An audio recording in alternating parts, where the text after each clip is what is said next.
Hey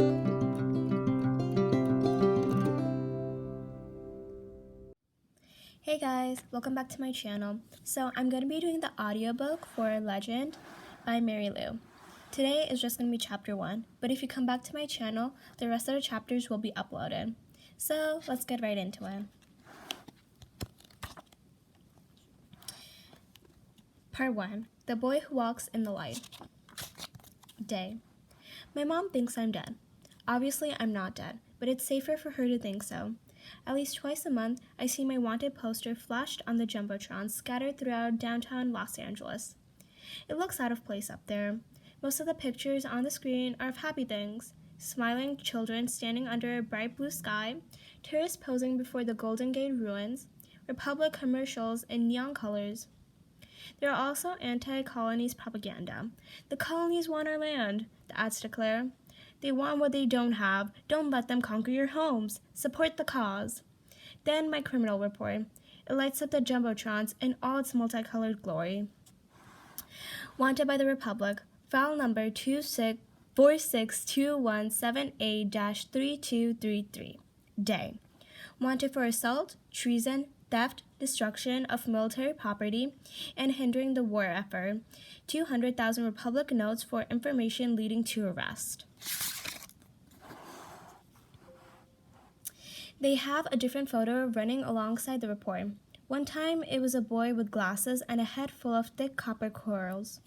Another time, it was a boy with black eyes and no hair at all. Sometimes I'm black, sometimes white, sometimes olive or brown or yellow or red or whatever else they can think of. In other words, the Republic has no idea what I look like. They don't seem to know much of anything about me, except that I'm young and that when they run my fingerprints, they don't find a match in their database. That's why they hate me. Why I'm not the most dangerous criminal in the country, but the most wanted. I make them look bad. It's early evening, but it's already pitch black outside, and the Jumbotron's reflections are visible in the street's puddles. I sit on a crumbled window ledge, 3 stories up, hidden from the view behind rusted steel beams. This used to be an apartment complex, but it's fallen into disrepair. Broken lanterns and glass shards litter the floor of this room, and paint is peeling from every wall.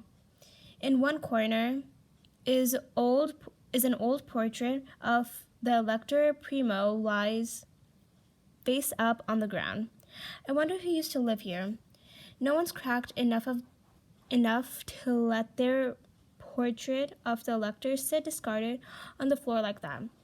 My hair, as usual, is tucked under an old newsboy cap. My eyes are fixed on a small 1-story house across the road. My hands fiddle with the pendant tied around my neck. Tess leans against the room's other window, watching me closely. I'm restless tonight, and as always, she can sense it. The plague has hit the Lakers sector hard. In the glow of the Jumbotrons, Tess and I can see the soldiers at the end of the street as they inspect each home, their black capes shiny and worn loose in the heat. Each of them wears a gas mask. Sometimes when they emerge, they mark a house by painting a big red X on the front of the door. No one enters or leaves the home after that, at least not when anyone's looking. Still don't see them? Tess whispers. The shadows conceal her expression. In an attempt to distract myself, I'm piecing together a makeshift slingshot out of old PVC pipes. They haven't eaten dinner. They haven't sat down by the table in hours. I shift and stretch out my bad knee. Maybe they're not home.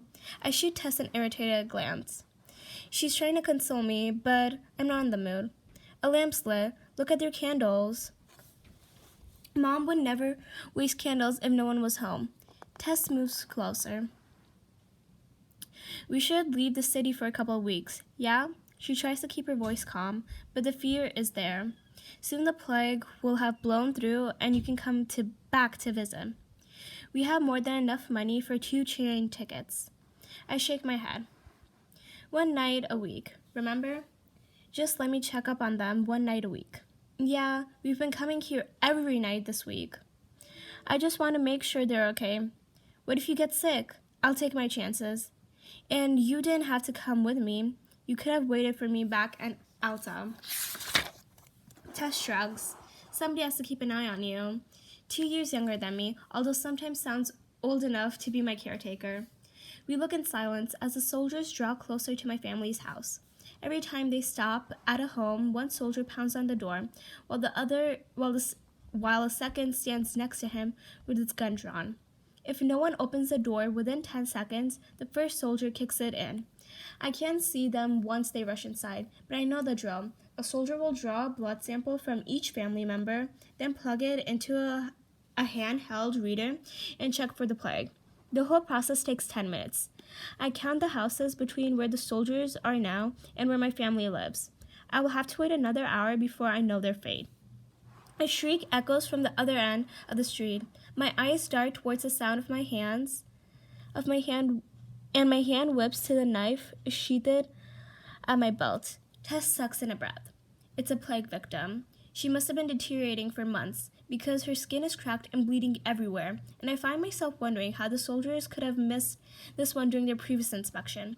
She stumbles around for a while, disoriented, then charges forward, only to trip and fall to her knees. I glance back towards the soldiers. They see her now. The soldier with a drawn weapon approaches, while the 11 others stay where they are and look on. One plague victim isn't much of a threat. The soldier lifts his gun and aims. A volley of sparks engulfs the infected woman. She collapses and then goes still. The soldier rejoins his commanders. I wish I could get our hands on one of the soldiers' guns. A pretty weapon like that doesn't cost much on the market. 480 notes, less than a stub. Like all guns, it has precision, guided by magnets and electric currents, and can accurately shoot a target 3 blocks away. It's tech stolen from the colonies, Dad once said, although of course the Republic would never tell you that. Tess and I could buy 5 of them if we wanted. Over the years, we've learned to stockpile the extra money we steal and stash away for emergencies. But the real problem with having a gun isn't the expense. It's that it's so easy to track back to you. Each gun has a sensor on it that reports its user's hand shape, thumbprints, and location. If that didn't give me away, nothing would. So I'm left with my homemade weapons, PVC, pipe slingshots, and other trinkets. They found another one, Tess says. She squints to get a better view. I look down and see soldiers spill from another house. One of them shakes a can of spray paint and draws a giant red X on the door. I know that house. The family lives there once had a little girl my age. My brothers and I played with her when we were younger, freeze tag and street hockey with iron pokers and crumpled paper. Tess tries to distract me by nodding at the cloth bundle near my feet. Would you bring them? I smile, then reach down to untie the cloth. Some of the stuff we've saved up for weeks. It'll make a nice celebration once they pass inspection. I dig through the little pile of goodies inside the bundle, then hold up a used pair of goggles. I check them again to make sure there are no cracks in the glass. For John, an early birthday gift. My older brother turns 19 later this week. He works 14-hour shifts in the neighborhood, plants friction stubs, and always comes home rubbing his eyes from smoke. These goggles were a lucky steal from a military supply shipment. I put down and shuffle through the rest of the stuff. It's mostly tins of meat and potato hash I stole from an airship's cafeteria, and an old pair of shoes with intact soles. I wish I could be in the room with all of them when I deliver the stuff, but John's the only one who knows I'm alive, and he's promised not to tell Mom or Eden. Eden turns 10 in 2 months, which means that in 2 months he'll have to take the trial. I failed my own trial when I was 10. That's why I'm worried about Eden. Because even though he's easily the smartest of us 3 boys, he thinks a lot like I do. When I finished my trials, I was so sure of my answers that I didn't even bother to watch them graded. But then the admins ushered me into the corner of the trial stadium with a bunch of other kids. They stamped something on my test and stuffed me into a train heading downtown. I didn't get to take anything except a pendant I wore around my neck. I didn't even get to say goodbye. Several other things could happen after you take the trial. You get a perfect score, 1,500 points. No one's ever gotten this, except Well, except for some kids a few years ago who the military made a godly fussy over. Who knows what happens to someone who scores that high? Probably lots of money and power. Yeah, you score between 1,450 and a 1,499. A pat yourself on the back because you'll get instant access of 6 years of high school and then 4 at the top universities in the Republic: Drake, Stanford, and Brennan. Then Congress hires you and you make lots of money. Joy and happiness follow, at least according to the Republic. You get a good score, somewhere between 1,250 and 1,449 points. You get to continue on to high school, and then you're signed to a college. Not bad. You squeak by with a score between 1,000 and 1,249. Congress bars you from high school. You join the poor, like my family. You'll probably either drown while working the water turbines or get steamed to death in the power plants. You fail. It's almost always the slum sector kids who fail. If you're in the unlucky category, the Republic sends officials to your family's home, and they make your parents sign a contract giving the government full custody over you.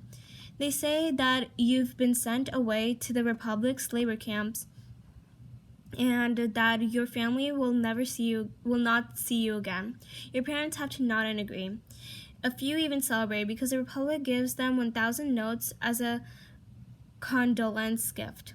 Money and one less mouth to feed. What a thoughtful government. Except this is all a lie.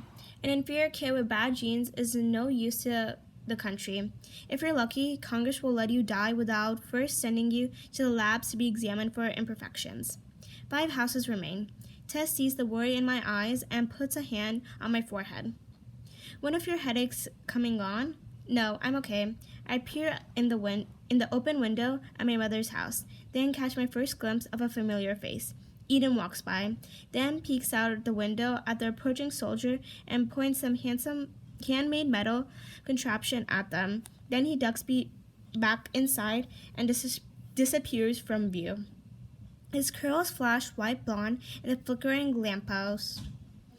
Knowing him, he probably built the gadget to measure how far away someone is, or something like that. He looks thinner, I muttered. He's alive and walking around, Tess replies. I'd say that's a win. Minutes later, we see John and my mom wander past the window, deep in conversation. John and I look pretty similar, although he's grown a little stockier from long days at the plant. His hair, like most who live in our sector, hangs down past his shoulders and is tied back into a simple tail. His vest is smudged with wreck clay. I can tell Mom's scolding him for something or other. Probably for letting Eden peek out the window.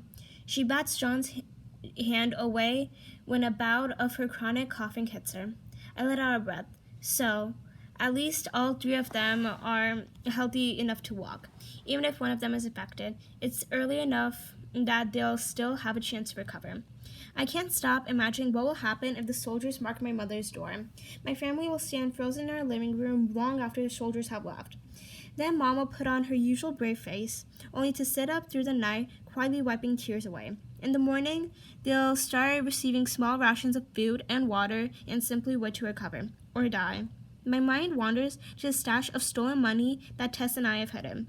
2,500 notes, enough to feed us for months, but not enough to buy my family vials of plague medicine. The minutes drag on. I tuck my slingshot away and play a few rounds of rock, paper, scissors with Tess. I don't know why, but she's crazy good at this game. I glance several times at my mother's window, but don't see anyone. They must have gathered near the door, ready to open it as soon as they hear a fist against the wood. And then the time comes. I lean forward on the ledge so far that Tess grips my arm to make sure I don't topple to the ground. The soldiers pound the door. My mother opens it immediately, lets the soldiers in, and then closes it.